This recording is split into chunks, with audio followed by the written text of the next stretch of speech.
Velkommen til hverdagens helte.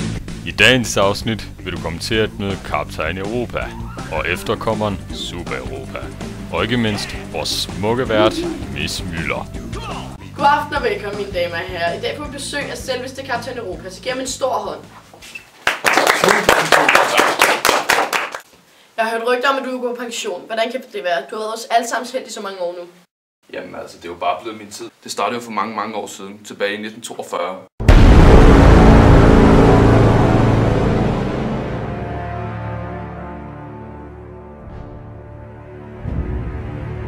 Det var ikke den verden, jeg ville leve i.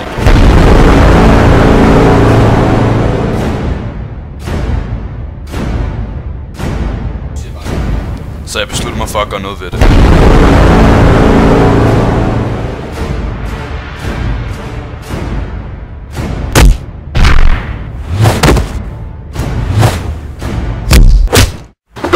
Det er ikke måde at problemerne på.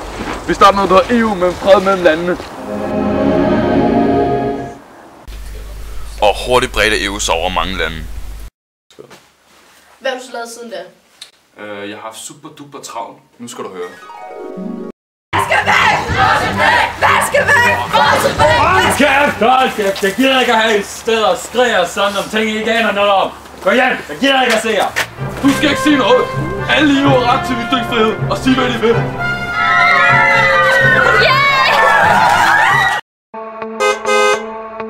Hvis du over grænsen med dine varer, skal du først betale 200 kroner.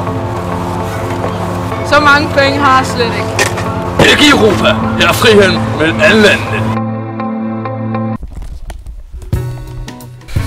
Kaptajn Europa har også indført øven i mange af EU's lande, for at handel mellem landene bliver bedre.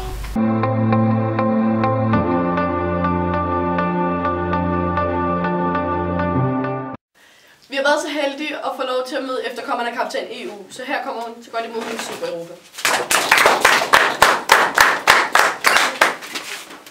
Hvad er dine visioner for EU i fremtiden, nu du skal overtage rollen som Kaptajn Europa?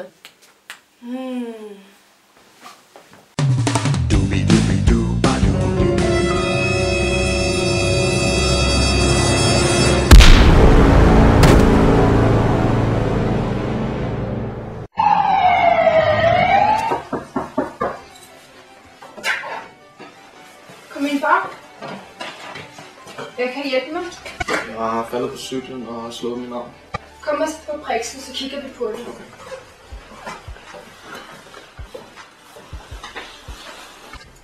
Tusind tak. Hvor meget skal jeg betale? Du skal ikke betale noget. I Europa er der gratis lægehjælp.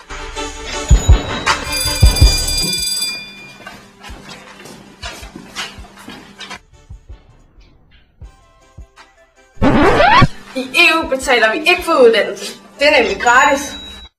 Tak for i aften. Husk at se med næste uge, når vi får besøg af muskelbunden Johnny. Her får et smugkig på næste uges afsnit.